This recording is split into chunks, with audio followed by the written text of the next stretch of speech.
Hello guys, welcome back to my channel LMN academy. आज हम FY sem 1 business administration का second chapter planning देखने वाले हैं। अब planning most important and easiest chapter है आपका। इसका वेटेज है 25%, यानी कि अप्रॉक्सीमेटली 12 से 13 मार्क्स का इस चैप्टर में से आएगा, फाइनल है। तो इस चैप्टर में आपको क्या क्या पढ़ना है वो पहले आप देख लो। Characteristics of planning, types of planning and plans, most important one.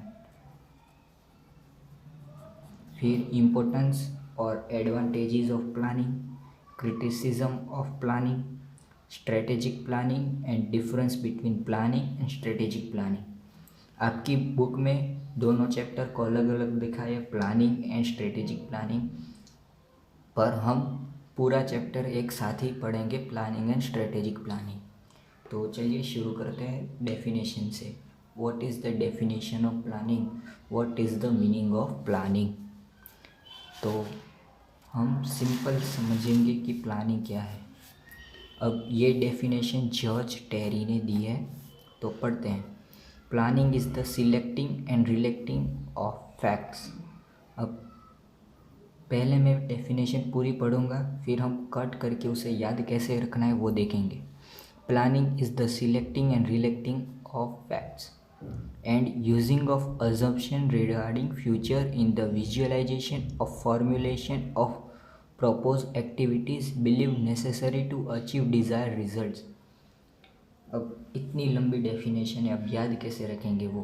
पहले हम अपने तरीके से प्लानिंग का मीनिंग बोलेंगे कि प्लानिंग होता क्या है।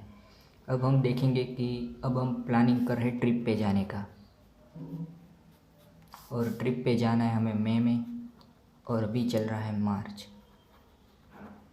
जस्ट फॉर असम्पशन कि अभी मार्च महीना चल रहा है और हमें ट्रिप पे जाना है मई, तो हम क्या क्या डिसाइड करेंगे कि कहाँ जाएंगे, where to go, when to go, with whom go, by which vehicle we go। फिर हम उधर क्या क्या करेंगे वो what should we do there। तो इस टाइप के सारे एस्पेक्ट्स हम कवर करते हैं जब भी हम प्लानिंग करते हैं तब। और इसमें हम कैसे कैसे करेंगे, यानी कि हम सारे फैक्ट्स देखेंगे, कौन कौन से व्हीकल अवेलेबल है, यानी कि बाय बस, बाय ट्रेन, बाय एरोप्लेन, कोई भी है। फिर हम उधर अजम्पशन करेंगे उसकी वेदर कंडीशन कैसी होगी उस जगह की, क्या वहाँ सर्दी होगी, क्या वहाँ गर्मी होगी, क्या वहाँ रेनी सीज़न है वो। इस सब को हम विजुलाइज करके हम अपना प्लान फॉर्मेट करेंगे, ताकि हम हमारी ट्रिप पे जाने का जो गोल है वो अचीव कर पाए। तो ये है बेसिक प्लानिंग जो हम रेगुलर लाइफ में करते हैं। तो सेम सिनारियो बिज़नेस में भी है। जब बिज़नेस में भी प्लानिंग करते हैं तो हम सबसे पहले फैक्ट्स को सिलेक्ट करते हैं, selecting and relating of facts. Point number 1 आपकी डेफिनेशन का ये आना चाहिए कि आपको selecting and relating of facts. फिर using of assumption regarding future. अब आपको अजम्पशन लगानी, यानी कि आपको धारणा लिखनी है कि फ्यूचर में क्या होगा और क्या नहीं होगा। In the visualisation and formation of propose activities, in the visualisation of formulation of propose activities. अब जो जो एक्टिविटी आपको करनी है उसको आपको विजुअलाइज करना है कि अगर ये एक्टिविटी हुई तो इसकी इफ़ेक्ट क्या होगी हमारे ऑर्गेनाइजेशन के ऊपर। यानी कि first facts, selecting and relating facts, then using of assumption regarding future, after that visualisation of formulation of propose activities, यानी कि थर्ड हो गया। फिर अब ये सब हम क्यों करते हैं, क्योंकि हमें गोल अचीव करना है, इसलिए propose activities believe necessary to achieve desire result. अब आप चारों पॉइंट को अलग अलग याद रखो। फैक्ट्स, यानी कि planning is selecting and relating of facts. Second, assumption पे कैसे बनाओगे, using of assumption regarding future. फिर visualization of formulation of propose activities. Propose activities मतलब जो एक्टिविटी हम करने वाले हैं वो उसे प्रोपोज एक्टिविटीज़ बोलते हैं। और क्यों कर रहे हैं, believe necessary to achieve desire result. हमें रिजल्ट, हमारा गोल अचीव करना है, इसलिए हम ये एक्टिविटी करते हैं। तो एक साथ सारे पॉइंट्स को जोड़ दीजिए और अब बनाइए definition. Planning is the selecting and relating of facts using the of assumption regarding future in the visualization of formulation of proposed activity believed necessary to achieve desired results। अब ऐसे अगर आप डेफिनेशन याद रखोगे तो इजीली याद रख पाओगे। 2-3 बार लिखोगे तो आपको स्पेलिंग में भी मिस्टेक नहीं होगी और डेफिनेशन इजीली याद रह जाएगी। ये वाली डेफिनेशन बुक में जितनी भी डेफिनेशन दी है उससे सबसे छोटी और सबसे इजी वाली डेफिनेशन है और आप एग्ज़ाम में भी यही लिखना। तो ये हो गई हमारा डेफिनेशन एंड इंट्रोडक्शन। अब आते हैं हमारे पहले टॉपिक यानी कि कैरेक्टरिस्टिक्स के ऊपर। VNSG में ये 6 मार्क्स में 2-3 बार आ गई है लास्ट 5 ईयर्स में। तो देखते हैं characteristics.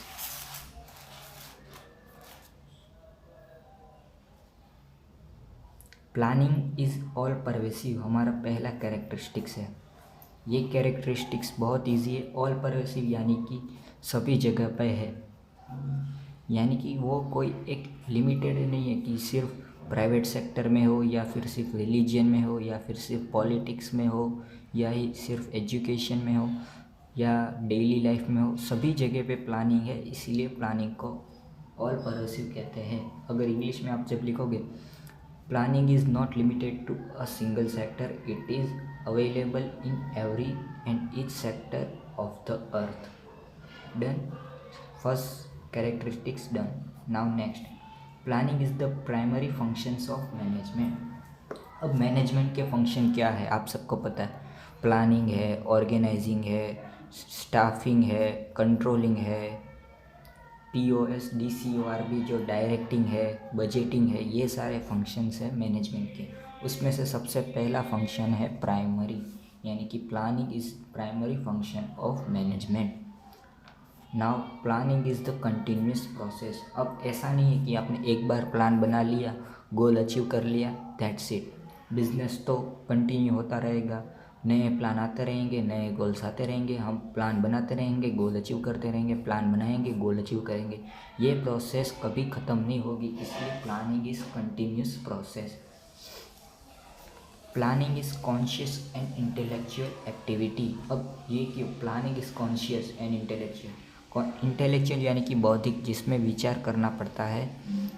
High level of thinking is required. अब इंटेलेक्चुअल एक्टिविटी क्यों? प्लानिंग में ऐसा नहीं है कि कोई एक पर्सपेक्टिव से सोचना है, आपको हर एंगल से सोचना पड़ेगा। हर एक्टिविटी के जो इम्पैक्ट होगा इम्प्लीमेंट के बाद, उस हर इम्पैक्ट पे आपके सारे सेक्टर यानी कि आपके ऑर्गेनाइजेशन के प्रोडक्शन, सेल्स, पैकेजिंग, सारे डिपार्टमेंट पे क्या क्या असर होगी, वो सारी इम्पैक्ट को आपको ध्यान में रख के प्लानिंग करनी है।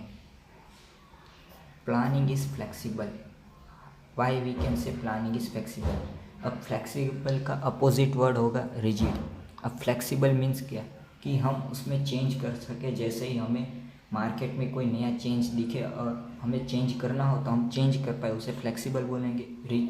उसका अपोजिट है रिजिड, यानी कि कैसी भी कंडीशन आए उसमें हम चेंज नहीं कर पाएंगे। तो प्लानिंग हमेशा कैसी होनी चाहिए?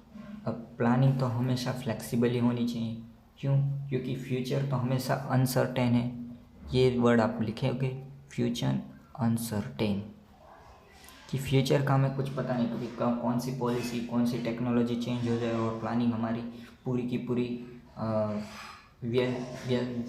हमारी प्लानिंग पूरी की पूरी वेस्ट हो जाएगी। तो हम नेसेसरी है कि हम प्लानिंग फ्लेक्सिबल रखें और जैसे ही कोई अनसर्टेनिटी आए तो हम हमारा प्लान चेंज कर पाए।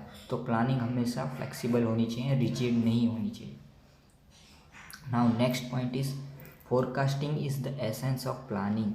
अब फोरकास्टिंग क्या है? यानी कि आपको फ्यूचर के बारे में पहले से ही प्रेजेंट में सोचना है, उसे बोलते हैं फोरकास्टिंग, यानी कि अजम्पशन या कुछ भी आप बोलो उसका फोरकास्टिंग कहते हैं। Is the essence of planning, यानी कि प्लानिंग का मेन हार्ड, यानी कि मेन हार्ड जो आप बोलोगे कि प्लानिंग का मेन कॉन्सेप्ट क्या है कि भाई फोरकास्टिंग। अब प्लानिंग हम कब करेंगे? प्रेजेंट में करेंगे और वो भी फ्यूचर के लिए करेंगे। तो हम ये कह सकते हैं कि forecasting is the essence of planning. हम प्रेजेंट में बैठे बैठे फ्यूचर में जो एक्टिविटी हमारे बिजनेस में करने वाले हैं कि हमारा बिजनेस कैसा होगा, हम कैसे करेंगे, उसे फोरकास्टिंग करेंगे। यानी कि forecasting is the essence of planning. Next, accuracy is the essential to planning. अब एक्यूरेसी यानी कि सटीकता होनी चाहिए प्लानिंग में, कि अब हम करने वाले हैं बिजनेस, लेट्स से हम बिजनेस करेंगे मोबाइल फ़ोन का। हम मोबाइल फ़ोन को प्रोडक्ट बनाएंगे और सेल करेंगे, पर अब इसमें एक्यूरेसी क्यों होनी चाहिए? क्योंकि अब हमें कंडीशन, मार्केट कंडीशन पता है कि सब टच स्क्रीन फ़ोन यूज़ कर रहे हैं और सब 4G फ़ोन यूज़ कर रहे हैं। तो हमें एक्यूरेसी इतनी तो रखनी चाहिए कि हम स्मार्टफोन डेवलप करेंगे तो हम बाहर फ़ोन का डेवलपमेंट से क्या हासिल कर पाएंगे? तो हम बाहर फ़ोन का डेवलपमेंट नहीं करना, हमें उसमें 3G सिम यूज़ नहीं करना, हमें जो पोर्टेबल टाइप सी पोर्ट जो आ गया उसे यूज़ करना है, ना कि ट्रेडिशनल USB पोर्ट यूज़ करना है। तो ऐसी सारी एक्यूरेसी के साथ हमें प्लानिंग करना कि हमें ओल्ड एंड न्यू टेक्नोलॉजी को ध्यान में रख के सारी प्लानिंग करना है। और ऐसा नहीं कि हम स्मार्टफोन यूज़र्स तो है 2 बिलियन और हम बोलेंगे कि हम 5 बिलियन प्रोडक्ट सेल करेंगे, तो ऐसी एक्यूरेसी करनी नहीं है। जितने यूज़र्स हैं उस स्टैटिस्टिक्स मेथड फॉलो करके हमें प्लानिंग करनी है, ऐसे ही प्लानिंग नहीं करनी है। Next, planning is intellectual process. Same जो हमने आगे पढ़ा कि पॉइंट नंबर 4 में, वैसे ही आपको लिखना है कि आपको प्लानिंग के टाइम पे क्या करना है। पूरी पिक्चर ऑफ फॉर्म डिज़ाइन करनी है कि हम अगर बिज़नेस स्टार्ट करेंगे तो हमारा फॉर्म कैसा होगा, उसमें कैसे कैसे डिपार्टमेंट होंगे, कौन सा डिपार्टमेंट कौन सी एक्टिविटी करेगा, किस डिपार्टमेंट को कौन टेक ओवर करेगा, किस डिपार्टमेंट में कौन नज़र रखेगा, किस डिपार्टमेंट को कौन कंट्रोल करेगा। ऐसे ऐसे सारे एस्पेक्ट्स आपको देखने हैं, इसलिए प्लानिंग को एक इंटेलेक्चुअल प्रोसेस बोलते हैं। Planning is choice of alternative. अब ये तो बहुत इजी पॉइंट है, चॉइस ऑफ अल्टरनेटिव। अब प्लानिंग हम क्यों करते हैं? क्योंकि हमारे पास बहुत सारे ऑप्शन होते हैं, हमें बिज़नेस रन करना है, पर हम किस प्रोडक्ट का बिज़नेस रन करें इसमें भी ऑप्शन है। हम किस मेथड को यूज़ करें प्रोडक्शन के लिए, उसमें भी ऑप्शन होते हैं। हम ऑर्गेनाइजेशन किस टाइप का रखें, उसमें भी ऑप्शन रखे हैं। हम कंट्रोलिंग कैसे करें, ट्रेडिशनल मेथड या लेटेस्ट मेथड, इसमें भी ऑप्शन है। फिर हम सेल्स कैसे करें, उसमें भी कई ऑप्शन है। इसलिए planning is the choice of alternative. आपको सारे अल्टरनेटिव में से बेस्ट एंड प्रॉफिटेबल अल्टरनेटिव को चुनना है, इसलिए बोलते हैं कि planning is the choice of alternative. Next is planning concerns future activity. अब ये तो सिंपल है, जो आपने देखा वो ही कि प्लानिंग में फ्यूचर के ही सारी फोरकास्टिंग होती है और फ्यूचर की एक्टिविटी के बेस पे ऊपर हम प्रेजेंट में सारा बिजनेस रन करेंगे। तो प्लानिंग कंसर्न्स फ्यूचर एक्टिविटी, हमारे फ्यूचर के गोल हम प्रेजेंट में सेट करेंगे, उसको अचीव करने के लिए प्रेजेंट में वर्क करते हैं। Next, planning is an objective oriented planning.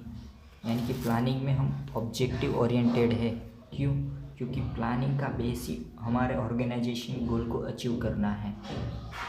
तो planning is objective oriented activity. अब इसमें एग्जांपल आपको क्या है कि by the end of 2021 the firm wants to earn increase in profit of 20%। अब आपको प्रॉफिट में 20% इंक्रीज़ करना है तो आपको सेल्स में भी इंक्रीज़ करना पड़ेगा। सेल्स में आप इंक्रीज़ करना चाहो तो आपको प्रोडक्शन में भी इंक्रीज़ करना पड़ेगा। तो ऐसी प्लानिंग आप करेंगे क्योंकि आपको मेन ऑर्गेनाइजेशन का गोल अचीव करना है, इसलिए हम बोलेंगे planning is an objective oriented activity. Decision making is essential in the planning. अब डिसीजन मेकिंग क्यों? अब डिसीजन मेकिंग कब करेंगे? जब हमें बेस्ट अल्टरनेटिव चूज़ करना होगा तभी। और प्लानिंग क्या है? डिसीजन मेकिंग ही तो है। हमें जो फ्यूचर में डिसीजन लेने हैं उसको एक साथ लिख के हम हमारा ऑर्गेनाइजेशनल गोल अचीव करेंगे। तो प्लानिंग है क्या? Decision making. तो हम कह सकते हैं कि decision making is essential in planning. तो ऐसे हमारे पूरे के पूरे कैरेक्टरिस्टिक्स ख़त्म हुए। तो फ्रेंड्स, मैंने जो आपको सिंपल इजी लैंग्वेज में बताया कि क्या क्या कैरेक्टरिस्टिक्स हैं और आपको एग्ज़ाम में क्या करना है वो अब बी एस शाह में देखोगे तो एक पॉइंट को 5 to 6 लाइन में एक्सप्लेन किया है और एक ही एक बात बार बार रिपीट करके बताई है। एग्ज़ाम में आपको क्या करना है, वो एग्ज़ाम में आपको पॉइंट सही लिख देने हैं। पॉइंट्स तो सारे लिखने हैं पर एक्सप्लेनेशन आप अपना खुद का लिखना, कि जैसे मैंने बताया ऑल पर्पस यानी कि सभी जगह। अब ये पॉइंट आना चाहिए कि planning is not limited to one single sector, it is not limited to single sector, it is everywhere. अब इतना लिखोगे फिर भी आपको आपका पॉइंट सही हो जाएगा, कोई आपका मार्क्स नहीं काटेगा। पर अगर आप बुक में देखोगे तो उसमें बहुत लेंथी दिया है। तो ऐसे ही आपको सारे 11 to 11 कैरेक्टरिस्टिक्स याद रखने हैं। तो ये हो गया हमारा कैरेक्टरिस्टिक्स। अब हम देखेंगे types of planning. So guys, that's it for today. इस वीडियो में हमने पढ़ा definition and characteristics. Next video में हम types of planning, types of plans and advantages of planning देखेंगे। So thank you for watching.